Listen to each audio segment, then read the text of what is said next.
Féchy, un village enchanteur qui vit au rythme des saisons de la vigne. Chaque année, à l'automne, les bancs des vendanges sont levés par 3 coups de canon.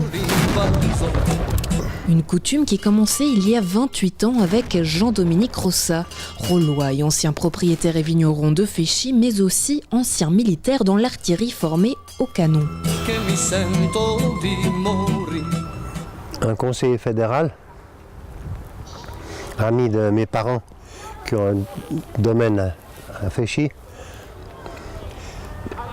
a eu l'idée de trouver un canon d'artillerie, un obusier 7,5, car le diamètre du tube a exactement le diamètre de la bouteille vaudoise de CDC. Et c'était là l'idée de base de faire la levée des bancs de vendange avec 3 coups de canon. Toujours contrôler le tube. Un canon trouvé dans un fort en vallée et qui date de 1942. Avec une portée de 25 km, c'est un obusier de campagne 7,5. On est prêt pour le tir. Pour Jean-Dominique Rossa, c'est avant tout un objet porteur de tradition. Ça marche.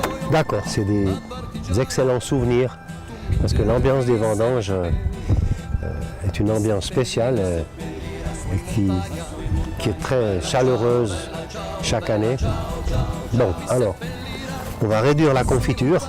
Comme le vin qui devient meilleur avec le temps, c'est un amour qu'il souhaiterait désormais voir résister aux années. Je suis là-bas, on repart.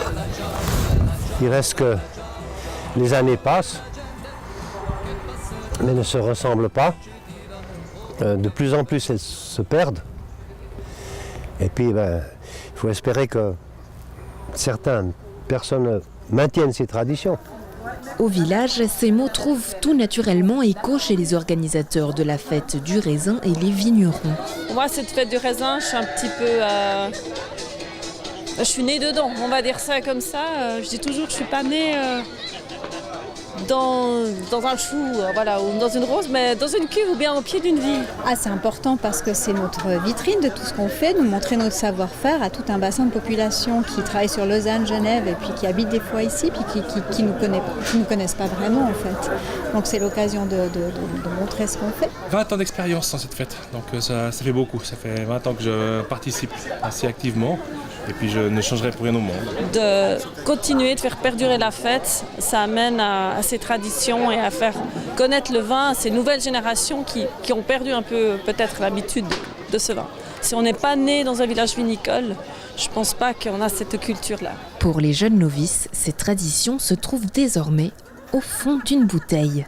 J'étais déjà venue l'année passée pour déguster, pour un peu connaître les différents vins de la région. J'avais apprécié l'événement, donc je suis revenue.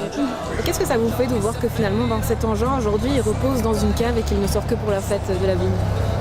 Ça me fait un peu mal au cœur, mais bon, il y a peut-être la prochaine génération, les jeunes qui diront tiens, on va ressortir ça, puis ça leur fera le vrai coup de canon pour eux, quoi. Voilà. Selon vous, ça fait partie du patrimoine suisse? Oui, bien sûr.